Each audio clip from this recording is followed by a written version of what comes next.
go ahead. Sell me this pen. Today I'm going to teach you how to sell anything to anyone, anytime.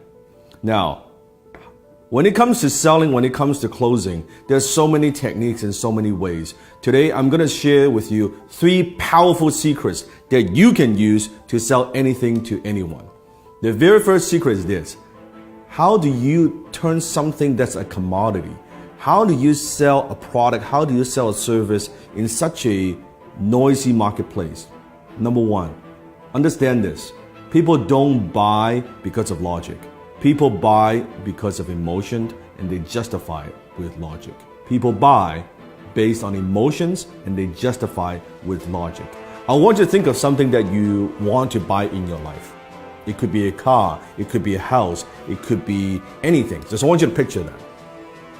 Once you have that in your mind, I want you to ask yourself this question. Why do you want to buy it? Why do you want to buy that particular item? Why do you want to own that item? Why is that? Maybe it's a new suit, it looks good on you. Maybe it's a new dress. Maybe it's a new car. Maybe it's a new house. Maybe it's that vacation. But why do you buy it? I want you to dig a little bit deeper. If you peel through the layers, I think you'll realize you are buying emotions. Maybe you buy the item because of greed. You want to make money or you want to save money.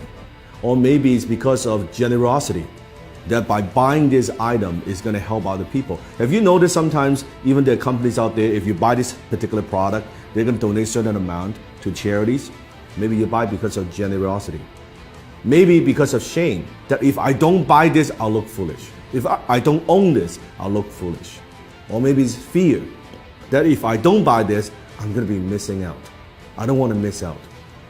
Maybe it's an escape, that you go on the vacation, your 9-to-5 job is driving you fucking crazy, and you say, oh man, I need some time off. Maybe doing it, buying it because of escape.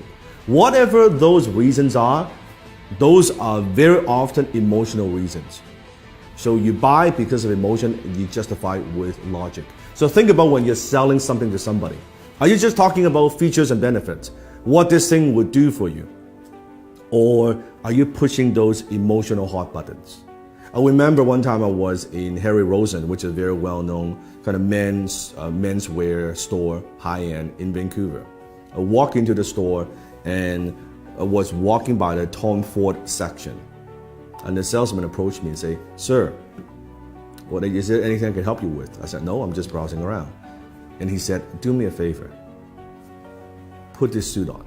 Now, at the time, I've never owned a Tom Ford suit before.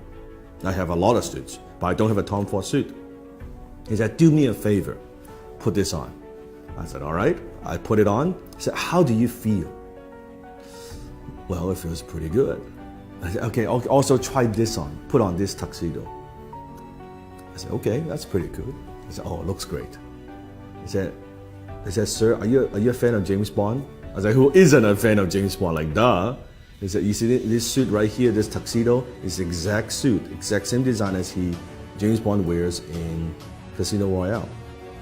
You know the scene when he was gambling? He said, fuck, it looks good, right? And before you know it, I bought the damn fucking tuxedo, right? And it's a lot of money, costs a lot of money. And if you think about that, what am I buying? I'm buying emotions.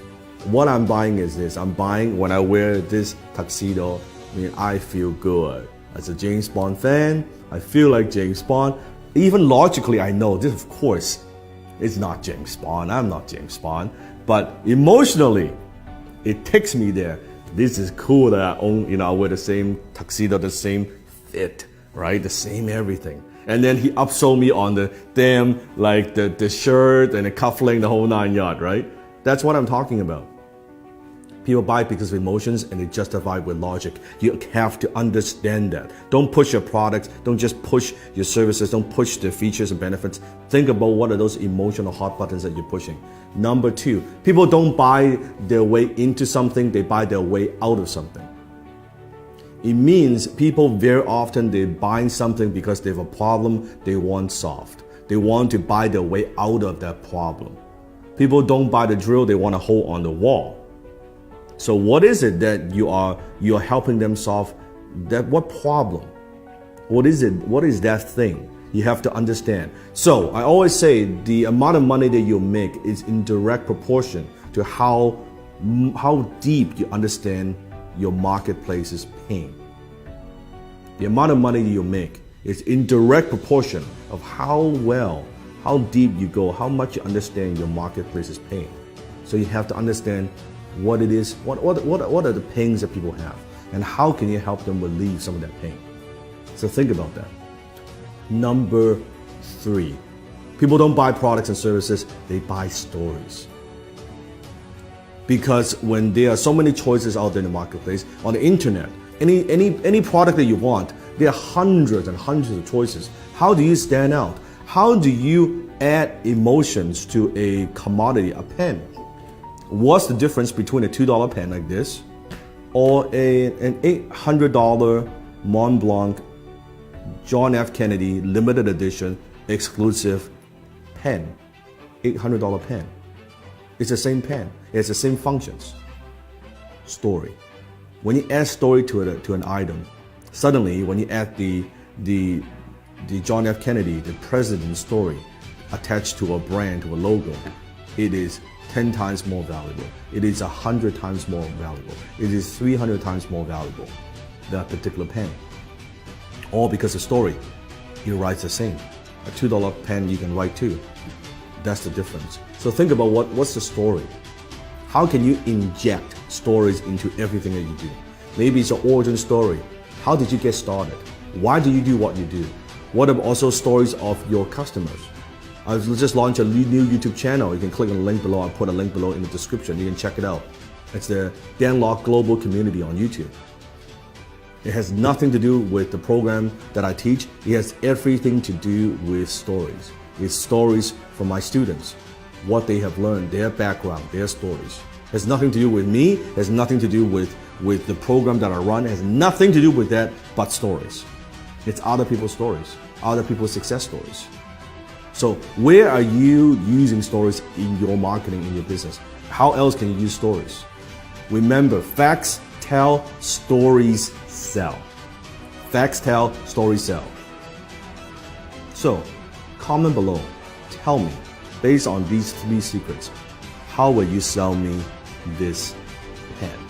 Go ahead, comment below, sell me this pen.